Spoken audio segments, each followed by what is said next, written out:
6.25 전쟁이 발발한 지 73주년이 되었습니다.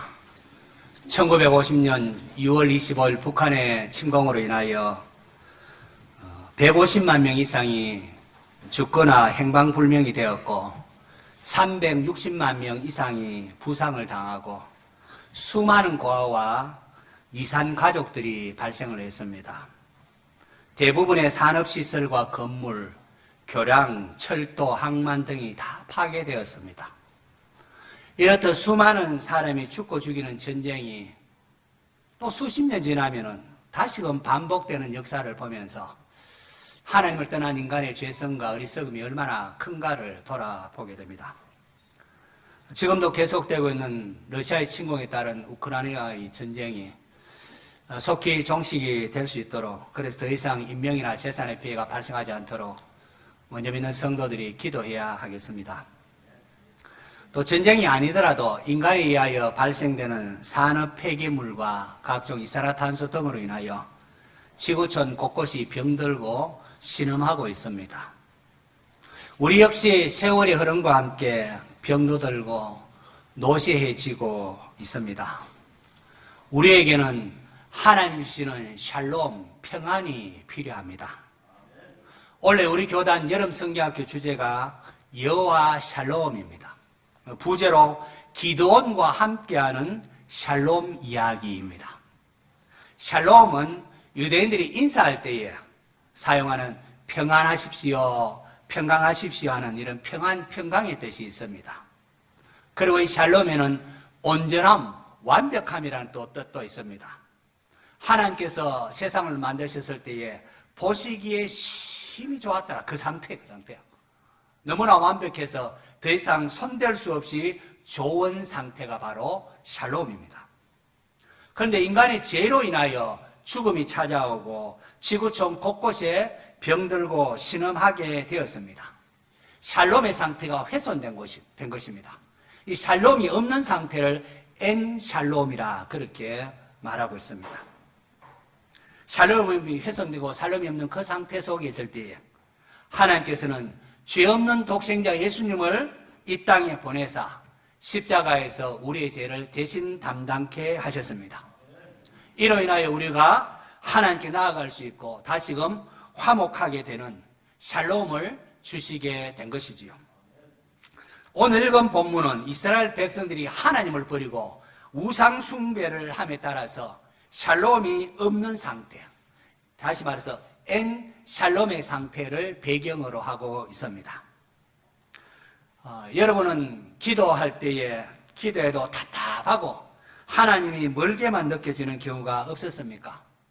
고민되고 어려운 일이 있어서 주여 하고 불러도 나 혼자 그냥 허공을 치고 있는 듯한 경험을 한 적은 없는지요? 오늘 본문에 나오는 기도원의 모습이 그랬습니다. 여호와께서 계시다면은 지금 우리 꼴이 이게 뭡니까? 왜 우리가 지금 미디안으로부터 이런 고생을 하고 있습니까? 라고 합니다. 하나님께서 침묵하는 경우에는 첫 번째로 우리가 죄를 지었을 때입니다. 사사기 6장 1절에 보면은 이스라엘 자손이 또 여호와의 목전에 악을 행하였으므로 여호와께서 7년 동안 그들을 미디안의 손에 넘겨주시니라고 했습니다. 죄를 지으면은 평강이 깨어집니다. 샬롬이 깨어져 버립니다. 주여 하고 불러도 하나님께서 길을 닫고 그의 얼굴을 또한 가리십니다.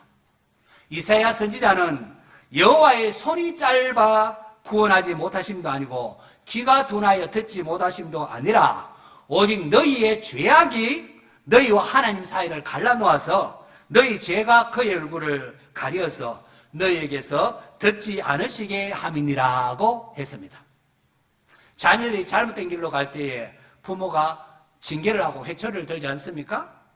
그때는 자녀들이 아빠 장난감, 엄마 아이스크림 사줘도 아예 길을 닫아버립니다. 이것은 부모님이 자녀가 미워서 그런 것이 아니라 이를 통하여 자녀들을 올바로 키우려고 자녀들이 잘못된 길에서 돌이키도록 하기 위함입니다. 이처럼 하나님께서는 죄 지은 우리에게 침묵하심을 통하여 너희가 그래 나를 떠나서 얼마나 잘 사는지 하면서 그들 하여금 고생하고 어렵도록 그냥 방치해버린다는 거죠. 이렇게 함을 통하여 그들이 자신의 죄를 깨닫고 하나님께로 돌이키기를 원하신 겁니다. 또 하나님이 침묵하는 또 하는 경우는 하나님이 이루고자 하시는 그런 뜻이 있을 때입니다. 요셉이 그 경우입니다. 요셉은 아버지 신분을 갖다가 시기하는 형들에 의하여 노예로 팔려버렸습니다. 요셉은 자신이 팔려간 시위대장, 애굽의 시위대장 보디발의 집에서 막 충성을 다하여 어느 정도 인정을 받는가 했습니다. 근데 보디발의 아내가 유혹할 때에 믿음으로 잘 물리쳤습니다. 믿음으로 물리쳤으면 상을 받아야 될 텐데요.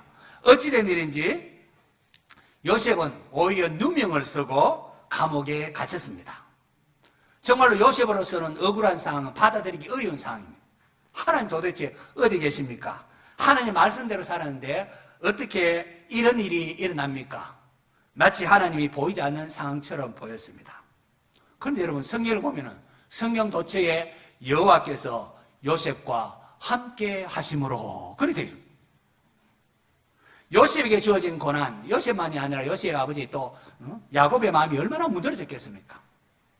하지만 이것은 장차 요셉을 통하여 야곱 일가를 구원하고 나아가서 전 인류를 구원하고자 하는 하나님의 구속사를 이루기 위한 경륜 속에 있었습니다. 하나님의 감추인 속길이었습니다. 하나님의 뜻을 따라 주어진 이런 고난은 때가 되면 하나님께서 반드시 갚아주십니다. 개인적으로 참 힘들고 어려운 적이 있었습니다. 철저히 하나님의 뜻을 따르고자 그렇게 마음은 먹었지만 어찌된 일인지 마음이 편치를 못했습니다. 사방에 움켜삼을 당한 것처럼 보였습니다. 그런데 때가 되니까 하나님께 극적인 순간에 새로운 희망의 빛을 비추어 주시는 것을 경험했습니다. 그때 제가 깨달은 게 있습니다. 그것은 하나님께서 우리가 너무 염려하는 것을 원하지 않으신다는 겁니다. 우리가 힘들고 어려운 일에서도 하나님이 거기에만 너무 염려하는 것을 원치 않으십니다. 자녀에게 이렇게 자녀들이 해결할 수 부모가 있는데 막 너무 염려하는 것 원치 않는 것과 마찬가지일 겁니다. 삶이 힘들고 어렵더라도 사랑하는 성도 여러분, 너무 염려하는 것은 하나님 원하는 것이 아닙니다. 빌립보서 4장 6절 7절 뭡니까? 아무것도 염려하지 말고 다만 모든 일에 기도와 간구로 너희 구할 것을 감사함으로 하나님께 아뢰라. 그리하면 모든 지각에 뛰어난 하나님의 평강이 그리스도 예수 안에서 너희 마음과 생각을 지키시리라 하고 했습니다.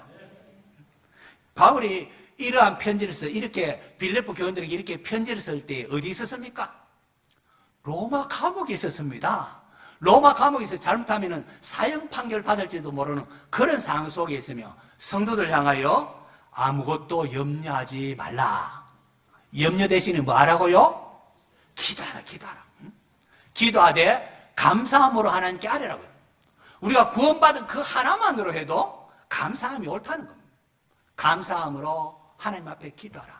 그리하면 모든 지각이 되어는 하나님께서 너희 마음을 지키시고 우리 마음속에 평강을 주신다는 겁니다. 제가 오래전 밴쿠버에 있는 교민들을 대상으로 하는 일반 방송 라디오 서울에 한 몇 개월간 출연을 했고 또 기독교 방송을 한 수년간 제가 거기에 또 출연해서 또 말씀도 전하고 했습니다. 방송실에 가면은 그 앞에 온이라고 적혀 있는 게 있습니다. 그 온이라는 곳에 불이 탁 들어오면은 그때는 지금 방송 중이기 때문에 문 열거나 하면 안 되는 겁니다. 이번 여름 성경학교에 기도원과 함께하는 샬롬 이야기의 실천사항으로 온 프로젝트라는 게 있습니다. 그 첫 번째가 기도온입니다. 기도온. 기도하고 있는 중이 되겠죠. 염려하지 말고 기도의 불을 켜시기를 바랍니다. 우리 아이들만 기도온 할 게 아니고 여러분 성경할 때 우리 부모님도 보니까 기도하고 있구나. 기도온이 있구나. 그렇게 기도할 수 있기를 바랍니다. 염려하지 말고 기도하는 자에게 하나님의 샬롬이 임하기 때문에 그렇습니다. 예레미야 선지자가 고난 중에 있는 이스라엘 백성들에게 하나님의 메시지를 전합니다. 여호와의 말씀이니라. 너희를 향한 나의 생각을 내가 아나니 평안이요 재앙이 아니니라. 너희에게 미래와 희망을 주는 것이니라. 너희가 내게 부르짖으며 내게 와서 기도하면 내가 너희들의 기도를 들을 것이요 너희가 온 마음으로 나를 구하면 나를 찾을 것이요 나를 만나리라. 지금 이스라엘 백성들 막 바벨론의 포로로 끌려가고 많은 사람 죽고 잡혀가 뿔뿔이 흩어지고 합니다. 근데 그 고난주기에 있을 때에 여호와의 말씀이나 너희를 향한 생각이 재앙이 아니라 평안이니라. 너희들 그냥 두면은 다 영원히 죽기 때문에 하나님 그렇게 하셨다는 겁니다. 너희에게 미래와 희망을 주려고 지금 하는 것이다 하면서 너희가 내게 부르짖고 돌아오면은 나를 찾을 것이고 나를 만날 것이다 라고 말합니다. 하나님 만나면 모든 문제 해결되기 때문에 그렇습니다. 아무리 암울한 상황이 있다 할지라도 낙심하거나 좌절하지 마시기 바랍니다. 우리를 향한 하나님의 사랑이 있습니다. 어디 보면 우리가 알 수 있을까요? 성경을 읽어보면 우리를 향한 하나님의 사랑이 예수 사랑하심은 성경에 기록되어 있더라고요. 성경에 기록되어 있더라고요. 기도원과 함께하는 샬롬 이야기 온 프로젝트 두 번째가 말씀 온입니다. 말씀 온. 말씀을 읽고 그 말씀대로 순종하라는 겁니다. 말씀은 능력이 있습니다. 약속의 말씀을 아멘으로 받으시기 바랍니다. 믿음은 들음에서 나고 들음은 그리스도의 말씀으로 말미암느니라고 했습니다. 하나님의 말씀은 힘이 있기 때문에 기도하며 말씀 읽을 때 우리에게 용기가 생기고 힘이 생기고 나아갈 길이 보이고 말씀대로 순종할 때 하나님 책임지는 것을 또한 분명히 경험하게 됩니다. 말씀을 읽고 순종하는 자에게 샬롬의 은혜가 임합니다. 영적 터널을 지나면서 개인적으로 깨달은 또 하나 사실은 하나님은 신실하다는 겁니다. 저는 담대히 말할 수 있습니다. 우리 하나님은 신실하신 하나님이십니다. 하나님의 말씀대로 순종하고자 하는 자를 붙들어 주시는 분이십니다. 때로 하나님의 침묵을 넘기며 밤과 같이 앞길이 보이지 않을지라도 죽으면 죽으리다 하고 말씀이 순종해 나가면은 하나님께서 길을 열어주시는 것을 보게 됩니다. 하나님이 책임집니다.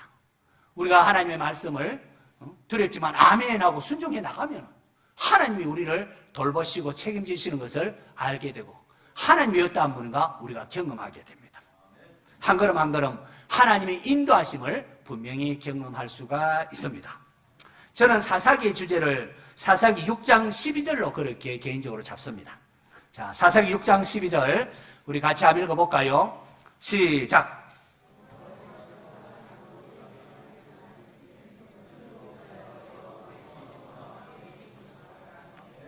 여호와의 사자가 기드온에게 나타나 이르되 큰 용사여 여호와께서 너와 함께 계시도다 하며 기드온을 향하여 여호와의 사자 구약시대에 또 이렇게 천사나 또 이렇게 사람을 통해 여호와의 사자가 이렇게 나타나셨는데 기드온을 향하여 큰 용사여 라고 하면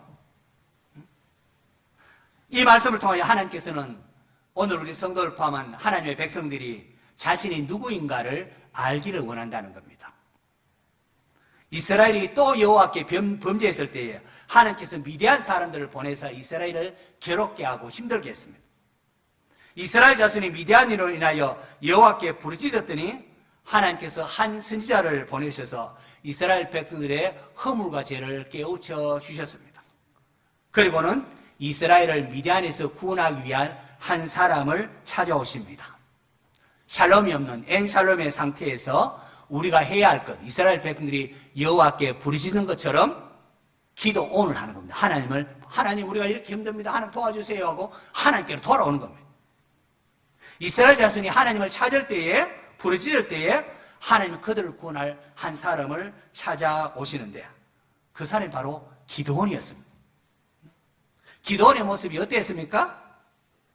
당시 이스라엘 백성들은 음식을 집안에 둘 수가 없습니다. 집안에 두면은 수시로 미디안 사람들이 우르르 몰려와서 음식을 다 약탈해버리기 때문에 집안에 둘 수가 없고 뭐 산이나 굴이나 나무 밑에 이렇게 음식을 숨겨놨다 가서 조금 가져와서 먹을 만큼만 했다가 뺏겨버리면 또 다시 조금 가져오고 이런 식으로 연명했습니다. 기드온도 이러한 백성들 중에 한 사람이었습니다. 미디안 사람에게 들키지 않으려고 밀을 조금 가져와서 이렇게 이제 포도주들이 이제 두 개로 해서 꾹 누르면 밑으로 하는데 그 이제 땅에 파서 거기에 이제 포도주털을 이제 심어두는데 거기서 이렇게 이제 타자가 있다는 겁니다. 자, 이러한 기도를 찾아오셔서 큰 용사여 여호와께서 너와 함께 하셨느니라고 합니다. 아이고, 미디안이 무서워서 지금 포도털에서 숨어서 밀 타자가고 있는 이게 큰 용사의 모습이 맞습니까? 하지만 하나님께서는 기도를 향하여 너는 큰 용사다. 왜요? 여호와께서 너와 함께 계시기 때문이라는 겁니다. 그래서 기도원이 대답합니다. 나의 주여, 여호와께서 우리와 함께 계시면은 어째서 우리가 지금 이 고생하고 있겠습니까? 우리 조상들이 일찍이 우리에게 이르기를 여호와께서 우리를 애굽에서 올라오게 하신 것이 아니냐 한 그 모든 기적이 어디 있습니까? 이제 여호와께서 우리를 버리사 미디안의 손에 우리를 넘겨주셨나이다. 기도는 하나님 우리와 함께 한다면은 지금 우리 모양이 왜 이 꼴이겠습니까? 농사 지을만 하면은 미디안 사람이 아말렉 사람, 동방 사람과 함께 우르르 몰려와서는 곡식며 가축이며 모자를 다 빼앗아 가버리는데요. 내가 지금 이것 두려워서 지금 밀타작하는 게 안 보입니까? 출애굽 당시 하나님께서 기적을 행하시고 우리를 이 땅으로 이끄셨다는데 이건 어디까지 아니라 과거 이야기고 이제는 여호와께서 우리를 버리셨으면 분명하다는 겁니다. 자, 저는 이 기도원의 모습을 보면서 오늘 우리들의 모습을 보는 듯합니다. 우리가 아름다운 백조라는 사실을 모르고 오리틈 사이에서 참 못난 존재로 괄시받고 있는 그런 미운 오리 새끼. 명식이 하나님의 백성이라 하면서도 풍성한 하나님의 은혜를 누리지 못하고 살아가는 우리 모습 말입니다. 성도는 하나님을 아빠, 아버지라 부르는 자들입니다. 다시 말해 성도는 하나님의 유업을 이어받을 자입니다. 하나님의 상속자로서 하나님의 무한한 자원을 사용할 수가 있는 존재들입니다. 집 나간 탕자가 아버지를 떠나서 궁핍한 생활에 이렇게 했지만은 그가 자신의 잘못을 깨닫고 아버지 잘못했습니다 하고 회개하고 돌아왔을 때 아버지에게 풍성함을 누릴 수 있게 한 것과 같습니다. 저는 우리 교회 성도들이 이것을 깨닫고 정말로 하나님 아버지께로 온전히 돌이킬 수 있기를 바랍니다. 하나님께서는 기도원에게 내가 가지고 있는 힘을 가지고 이스라엘을 구원하라고 합니다. 그러자 기도원이 팔ጭ 뛰죠. 주여, 내가 무엇으로 이스라엘을 구원하리까? 보소서, 우리 집은 므낫세 중에도 약하고 나는 내 아버지 집에 가장 작은 자니이다. 그렇게 말합니다. 저는 이런 기도원의 마음을 충분히 이해할 것 같습니다. 내가 무슨 힘이 있다고 저 무수히 많은 위대한 사람들로부터 이스라엘을 구원할 수 있겠습니까? 대단한 집안이나 권력이 있는 것도 아니고 내가 갑부도 아니고 내가 무슨 권력이 있는 것도 아니고 내가 어떻게 합니까? 그때 하나님께서 내가 반드시 너와 함께하리니 내가 미디안 사람 치기를 한 사람 치듯 하리라. 아까는 여호와의 사자가 있는데 지금 내가 하는 거 보는데 여호와의 사자가 바로 하나님이신 것을 사실을 나타내는 거죠. 내가 반드시 너와 함께하리니 네가 미디안 사람 치것을 한 사람 치듯 하리라. 앞서 미디안 사람이 얼마나 많이 왔던지 메뚜기 떼처럼 확 왔다고 했습니다. 그런데 하나님은 한 사람 치듯이 그들 치겠다고 합니다. 하나님께서는 기도원에게 내가 반드시 너와 함께 하겠다고 말씀하십니다. 이 말씀은 출애굽한 이스라엘 백성들을 거느리고 가나안으로 들어올 때에 여호수아에게 하신 말씀과 동일합니다. 모세가 죽은 후에 이스라엘 백성들과 함께 가나안 정복전쟁을 치러야 될 여호수아, 어쩌면 좋을까 두려워할 때에 하나님께서 두려워하는 여호수아에게 내가 너에게 명령한 것이 아니냐? 가고 담대하라. 두려워하지 말라. 내가 어디로 가든지 내 하나님 여호와가 너와 함께 하시느니라 하고 있습니다. 이 여호수아에게 하신 명령과 동일한 말씀을 지금 기도원에게 하고 있습니다. 이게 무슨 말씀이겠습니까? 기도원은 하나님 출애굽 당시에는 하나님이 그렇게 말해 그 과거 이야기고 지금 우리는 하나님 버리시면 분명합니다. 우리 꼴이 이런데요. 그렇게 했습니다. 여기에 대해서 하나님은 아니다. 하나님은 출애굽 당시 가나안 정복 당시뿐만이 아니라 지금도 기도원 있을 그 당시 너도 지금 너와 함께 역사하신다는 지금도 살아 역사하시는 하나님을 기도원에게 가르쳐 주신 겁니다. 아멘입니까? 출애굽 당시만 과거의 그런 이야기가 아니고 지금도 살아 역사하시는 하나님이심을 기도원에게 말씀하신 겁니다. 그리고 이것은 오늘 말씀을 대하는 우리에게도 동일하게 선포하시는 하나님의 메시지입니다. 하나님은 오늘 우리를 향해서도 세상에 여러 가지 것들 일들에 두려워하고 떨고 하고 있는 우리를 향해서도 내가 반드시 너와 함께하리니 내가 미디안 사람 치기를 한 사람 치듯 하리라. 여러분, 하나님이 뭐 과거에 뭐 옛날 뭐 성경에 나오는 거고 우리하고 아무 상관이 없으면 이게 무슨 의미가 있습니까? 하나님은 오늘도 살아 역사하시는 하나님이신 줄을 믿으시기를 바랍니다. 하나님이 여러분과 함께 하시면 능히 세상을 이길 수 있음을 믿습니까? 하나님은 능히 내 삶의 문제를 해결할 수 있음을 믿습니까? 기도원에게는 이러한 믿음이 있었습니다. 이것이 하나님께서 기도원을 이스라엘의 구원자로 세우기 위하여 찾아오신 이유입니다. 기도원은 하나님 나와 함께하면 능히 이 일을 할 수 있을 줄로 믿습니다. 그러나 문제는 그렇다면 나에게 말씀하시니가 주 되시는 표징을 보여달라고 그렇게 요구를 합니다. 하나님 함께하면 할 수 있는데 그러면 나에게 말씀하시는 분이 주 되심을 표징을 정말 하나님 그렇게 할 수 있는데 표징을 보이십시오. 그렇게 요구합니다. 오늘 저와 여러분도 이러한 것이 필요하지 않습니까? 하나님 정말로 나와 함께한다는 이 표징이 우리에게 필요하지 않습니까? 자, 그 표징이 어떻게 나타났습니까?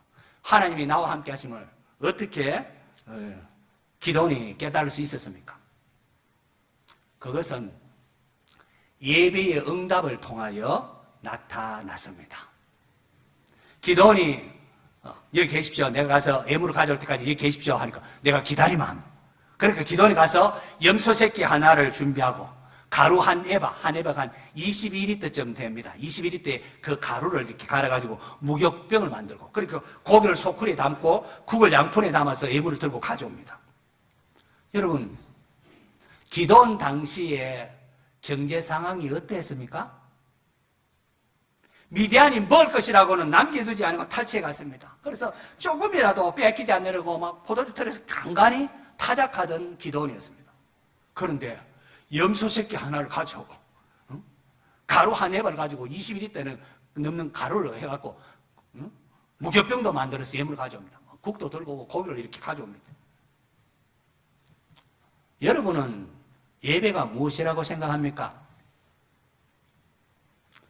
우리 신학교에서 예배하게 대한 실천신학으로 예배하게 되었으면 예배학에서 예배란 최고의 대상에게 최상의 것을 드리는 행위라 그렇게 말합니다. 최고의 대상에게 최상의 것을 드리는 행위로. 그 예배의 최고 모범이 아브라함이 모리아산에서 이삭을 바치는 장면입니다. 하나님께서 아브라함에게 백세에 낳은 네 사랑하는 아들 내 독자 이삭을 바치라고 합니다. 이게 무슨 뜻이겠습니까? 하나님보다 더 귀한 것은 없다는 겁니다. 하나님보다 더 귀한 것. 내가 그렇게 사랑하는 이삭이라 할지라도 하나님보다 귀하지 않다는 겁니다. 하나님을 최고로 인정하라는 겁니다.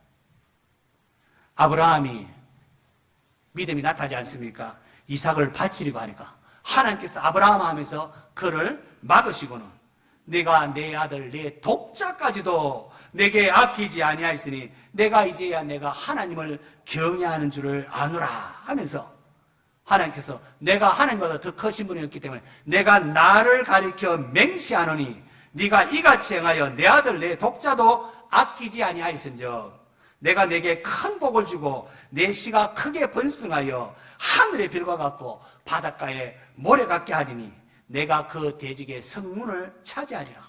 또 내 씨로 말미암아 천하 만민이 복을 받으리니 이는 내가 나의 명령을 준행하였음이라 하고 있습니다.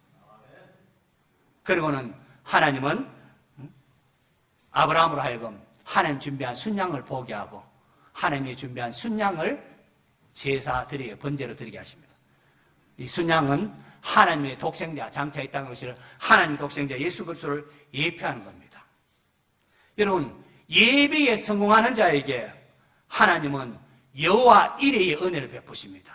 하나님의 그의 앞길을 인도하시고 막힌 것 같지만 하나님께서 인도하신 것을 보게 됩니다. 여러분, 성경에 처음 열매를 드리는 것, 첫 새끼를 드리고 11조를 드리라는 것, 이게 다른 게 아닙니다. 하나님 우리 가진 건 뭐 하나님이 뭐 염소의 뭐를 먹겠습니까? 다 하나님 것인데 왜 달라고 하겠습니까? 이 모두가 하나님을 최고로 인정하라는 겁니다. 오늘 저와 여러분에게 있어서 예배는 어떤 의미가 있습니까? 예배를 건성으로 드리고 있지 않습니까? 뭐 다른 급한이 있으면 다 하고, 뭐 급한이 없으면 뭐 그제야 뭐 예배 드리러 가볼까? 여러분 예배를 뭐 취미 삼아서 그렇게 아무 소용이 없습니다. 그게 무슨 의미가? 하나님 받으시겠습니까? 여러분 예배만 제대로 드리면은 삶의 문제가 해결이 됩니다. 더 이상 하나님과 우리 사이가 예배가 드리면 하나님과 우리 사이가 화통하게 되었다는, 화목하게 되었다는. 그럼 하나님의 모든 것이 우리에게 주시는 거니까 하나님께서 우리의 앞길을 인도하시고 다 풀립니다. 그래서 문제가 있거나 아프면은 목사님 와서 좀 예배해 주세요. 그 예배만 되면, 예배만 성공하면은 하나님은 모든 게 제자리를 찾아갑니다. 모든 게 뭐 제자리를 착착착 찾아가기 때문에 염려 근심이 사라지고 하나님 우리 마음속에 오기 때문에 평강이 임합니다. 솔로몬이 여호와를 사랑하여 자신이 할 수 있는 최선을 다하여 일천번제를 드립니다. 그런데 하나님께서 그냥 있을 수 없어. 내가 네게 무엇을 줄고 너는 구하라. 그렇게 하셨습니다. 그러나 목사가 달리 예배 마지막에 그냥 폼 잡으려고 축도하겠습니까? 아닙니다. 하나님은 예배에 하는 자를 그냥 보내지 아니하고 축복하라 그렇게 하십니다. 복 주시겠다는 거예요. 하나님은 예배하는 자에게 복을 주시는 분이십니다. 여러분 삶에 어떤 문제가 있든지 예배만 성공해 보십시오. 예배만 예배되게. 예배가 뭐라고요? 최고의 존재에게 최상의 것을 드리는 게 이게 예배입니다. 하나님을 최우선으로 하면 모든 게 삶의 문제가 제자리 잡힙니다. 지금도 늦지 않습니다, 여러분. 하나님은 기도원의 예물을 받으셨습니다. 기도원이 최선을 다해 먹고 살기로 어려운 중에 자기가 할 수 있는 최선을 다해 하나님 앞에 예물을 드릴 때에 하나님께서 불러서 응답을 하셨습니다. 그의 예물을 받으셨다는 겁니다. 자, 여호와의 사자가 지팡이 끝을 이렇게 대니까 바위에서 불이 나서 재물이 살라버리죠. 그리고 여호와의 사자 살려버립니다. 이로써 놀랍게도 정말로 여호와의 사자가 맞았습니다. 그자 기도는 자신이 여호와의 사자를 만났다는 사실을 알고 죽을까 두려워합니다. 구약시대 백성들 거룩하신 하나님을 만나면 죽는 줄로 그렇게 알았기 때문에 큰일 났다고. 하나님이 이러한 기도원에게 너는 안심하라, 두려워하지 말라, 네가 죽지 아니하리라 하면서 안심시켜 주십니다. 이에 기도원이 여호와를 위하여 제단을 쌓고 이것을 여호와 샬롬이라 불렀습니다. 성도 여러분, 우리는 샬롬이 필요합니다. 우리 가정, 우리 교회에 하나님 주신 평안함이 필요합니다. 하나님과의 화목함이 필요합니다. 죄를 지으면은 샬롬이 깨어져 버리고 엔샬롬 상태로 떨어지고 맙니다.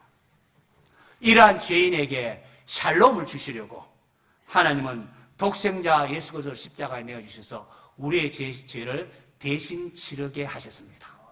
그래서 샬롬에는 죄값을 치르는 이런 의미도 포함되어져 있는 겁니다.